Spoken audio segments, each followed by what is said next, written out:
Hello friends, आपका स्वागत है मेरे यूट्यूब चैनल कविता स्टडी IQ पे। और मैं कविता आपको आज बताने जा रही हूँ भारत और इसके संघ क्षेत्र के बारे में कुछ इम्पॉर्टेंट क्वेश्चन। इसका पहला पार्ट मैं पहले भी अपलोड कर चुकी हूँ, जिसमें आपको कुछ इम्पॉर्टेंट क्वेश्चन बताए थे, और अब ये इसका सेकंड पार्ट है। ठीक है, अगर आपने वो ना वीडियो मेरा वो वाला ना देखा हो तो प्लीज़ जाके उसे देख लें, और फिर इसे देखेंगे तो आपको एक सीक्वेंस वाइज टॉपिक मिल जाएगा। और ये पूरे छोटे छोटे क्वेश्चन छोटे छोटे सेक्शन में मिलके आपका एक बड़ा क्वेश्चन भी तैयार हो सकता है। अगर आपने इसको ग्रेजुएशन लेवल पे कोई पॉलिटिकल सब्जेक्ट लिया है और उसके बाद या फिर किसी कंपटीशन की तैयारी कर रहे हैं और आपका सब्जेक्ट पॉलिटिकल है, तो जो है ये आपको पूरी तरीके से मदद करेगा। ठीक है, इसके साथ साथ ही मैंने अपना एक आधी जो समसामयिक टॉपिक है, जैसे कि क्या कहते हैं, अभी ये भारत नेपाल का विवाद है, इसके बाद और भी जैसे जैसे टॉपिक आते जाएंगे मैं आपको उसके बारे में बताती जाऊंगी। सो फ्रेंड्स, स्टार्ट करते हैं अपना आज का टॉपिक। और हमारा आज का पहला क्वेश्चन है, आज़ादी के समय भारत में राजनीतिक इकाइयों की कितनी श्रेणियां थी? तो बच्चों, भारत जब आज़ाद हुआ तो दो प्रकार की राजनीतिक इकाइयां थी। पहला ब्रिटिश प्रांत और दूसरा था देसी रियासतें। ब्रिटिश प्रांत वे शासन क्षेत्र थे जो डायरेक्ट ब्रिटिश सरकार के अधीन थे, और देसी रियासतें क्या थी? इन रियासतों पे राजा का तो शासन था, लेकिन ये ब्रिटिश के राजशाही के तहत थी। मतलब ये कि एक तो था जैसे कि जहाँ पे कोई देसी रियासत, मतलब जहाँ पे कोई राजा नहीं था, एक कॉमन क्षेत्र था। ठीक है, लेकिन और वो जो है सरकार के अधीन थी, ब्रिटिश सरकार के अधीन। लेकिन जहाँ पे देसी रियासतें थी वो राजशाही के, मतलब डायरेक्ट क्राउन के अंडर में थी।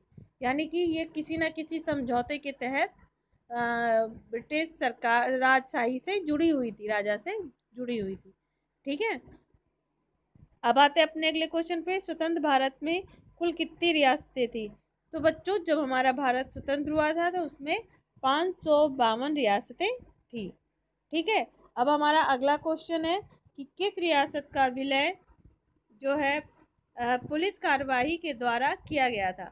तो बच्चों, हैदराबाद राज्य का विलय जो है पुलिस कार्यवाही के द्वारा किया गया था। जूनागढ़ को किस आधार पे हमारे भारत संघ में मिलाया गया था? तो वो आधार था जनमत के आधार पे। ठीक है, अब आते हैं अपने अगले क्वेश्चन पे। भारतीय संविधान ने राज्यों को कितने भागों में बांटा है? ठीक है, तो बच्चों, हमारा जो भारतीय संविधान है उसने भारतीय राज्यों को 4 भागों में बांटा है। ठीक है, पहला भाग जहाँ पे गवर्नर का शासन था, जैसे मद्रास, बंगाल। ठीक है, यहाँ पे गवर्नर का शासन था, तो का के अंतर्गत ये राज्य रखे गए। जो भाग खा था उसके अंतर्गत 9 राज्य थे जहाँ विधानमंडल में शाही शासन था, यानी कि जो राजा के अधीन थे। फिर आता है भाग गा, यानी तीसरा, जहाँ पे वे राज्य जिसने ब्रिटिश भारत में मुख्य आयुक्त का शासन था। ऐसे 10 राज्य थे। ठीक है, फिर आते हैं भाग घा में केवल एक राज्य था। कौन सा? अंडमान निकोबार द्वीप समूह। ठीक है, इस प्रकार से भारतीय संविधान में राज्यों को 4 भागों में बांटा था। अब आते हैं अपने अगले क्वेश्चन पे। भाषाई प्रांत आयोग की नियुक्ति कब हुई थी? भाषाई प्रांत आयोग की नियुक्ति जून 1948 में हुई थी, और इसकी जो अध्यक्ष थे वो थे SK धर। ठीक है, ये पहला आयोग था, मतलब पहला भारत भाषाई आयोग था जिसका जो है इस नियुक्ति की गई थी 1948 में। और क्यों की गई थी? क्योंकि हमारे देश में अलग अलग भाषाएं अलग अलग प्रांतों में बोली जाती हैं। लोग चाहते थे कि एक ऐसा राज्य हो, मतलब जो जहाँ पे ज़्यादा भाषा, मतलब किसी एक भाषा को ज़्यादा बोलने वाले व्यक्ति रहते थे, उस राज्य को उन व्यक्तियों के आधार पर अलग कर दिया जाए। जैसे कि अगर कह लें कि तमिलनाडु में एक पर्टिकुलर भाषा बोली जाती है, तो उस तमिल भाषा के आधार पे उस राज्य को अन्य राज्यों से पृथक कर दिया जाए, या अगर वो किसी अन्य राज्य का हिस्सा है तो उनसे अलग करके उन्हें नया राज्य बना दिया जाए, यही होता है। फिर है जेवीपी समिति का अस्तित्व किस लक्ष्य की प्राप्ति के लिए था। ठीक है, तो इस समिति का जो मेन अध्यक्ष था वो भी वही था, क्या था, भाषाई आधार पर राज्यों का पुनर्गठन। क्योंकि जो धर समिति थी उसने ये कहा कि हमें राज्य भाषाई आधार पर नहीं बांटना चाहिए और प्रशासनिक सुविधा के अनुसार राज्यों का विघटन या बंटवारा या उनके क्षेत्र का निर्धारण करना चाहिए। पर उस समय की परिस्थितियों में इस बात ने मतलब अनुकूल नहीं पाई गई, इसलिए अन्य समितियों का भी निर्माण किया गया था। अब आते हैं जेवीपी समिति का अस्तित्व किस जो है राज्यों के पुनर्गठन के लिए किया गया था। फिर आते हैं इस समिति के अध्यक्ष कौन कौन थे। जेवीपी, जे से जवाहरलाल नेहरू, बी से वल्लभ भाई पटेल और पी से पट्टाभी सीतारमैया, ये 3 सदस्य थे जो इस समिति में शामिल किए गए थे और इन लोगों के नाम के पहले अक्षर से इस समिति का नाम रखा गया था। फिर है भाषाई आधार पर गठित होने वाला पहला राज्य कौन सा था। तो बच्चों, भाषाई आधार पर गठित होने वाला पहला राज्य आंध्र प्रदेश था और ये 1953 में गठित हुआ था। अब आते हैं अपने अगले क्वेश्चन पे। आंध्र प्रदेश के गठन के लिए किस कांग्रेसी कार्यकर्ता ने भूख हड़ताल की और उसी के दौरान अपनी जान गंवा दी। तो बच्चों, वो थे पोट्टी श्रीमूलु, जिन्होंने 56 दिन की भूख हड़ताल की और इसी दौरान उनकी मृत्यु हो गई। अतः राजनीतिक आक्रोश और विवाद को दबाने के लिए उस समय भाषाई आधार पर आंध्र प्रदेश राज्य का गठन किया गया। संभवतः यही आधार बना जो विभिन्न राज्यों को उनके भाषाओं के आधार पर अलग अलग नाम देने पड़े। ठीक है, चलते हैं अब अपने अगले क्वेश्चन पे। किस समिति ने राज्य पुनर्गठन योजना के लिए 4 बड़े कारकों की पहचान की। ठीक है, तो वो था फजल अली आयोग। अब आते हैं अपने अगले क्वेश्चन पे। राज्य पुनर्गठन योजना के 4 प्रमुख कारक कौन से हैं। तो बच्चों, जो फजल अली आयोग था उन्होंने ये 4 कारक बताए और ये चारों कारक क्या थे। देश की सुरक्षा एवं एकता का संरक्षण एवं अनुरक्षण। ठीक, दूसरा था भाषाई व सांस्कृतिक एकरूपता, तीसरा था वित्तीय आर्थिक व प्रशासनिक तर्क और चौथा था प्रत्येक राज्य एवं पूरे देश के कल्याण की योजना तथा इसका संवर्धन।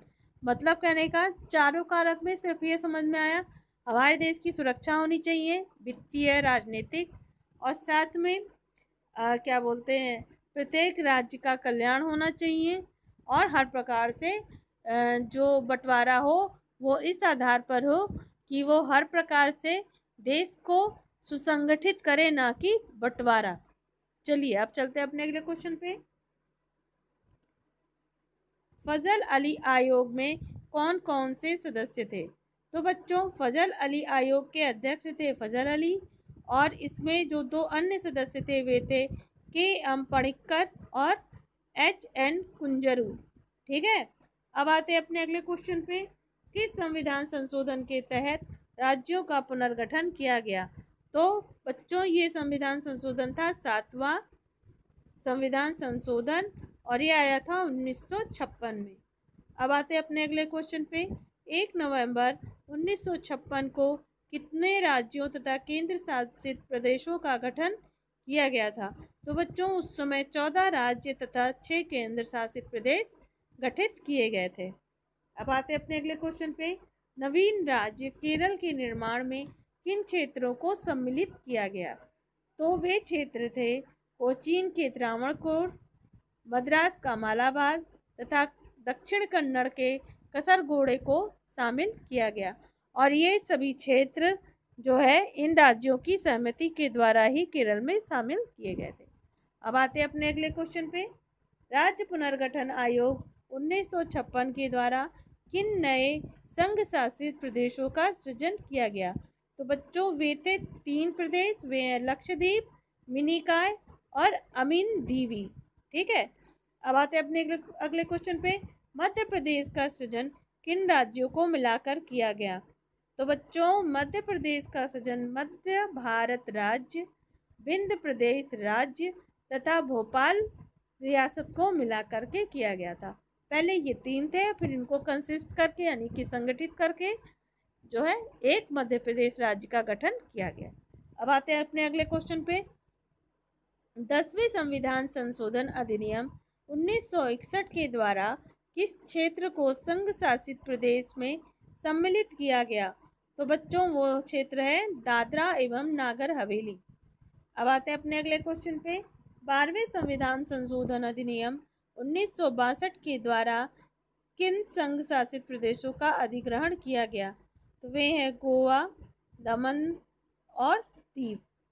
ठीक है, अब आते हैं अपने अगले क्वेश्चन पे।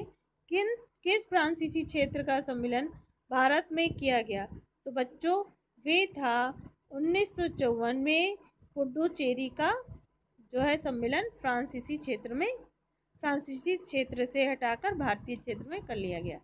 अब आते हैं कि संविधान संशोधन अधिनियम के द्वारा पुडुचेरी केंद्र शासित प्रदेश बन गया। तो बच्चों 1954 में ये शामिल तो कर लिया गया था भारत में, लेकिन ये सिर्फ एक क्षेत्र के रूप में शामिल किया गया था।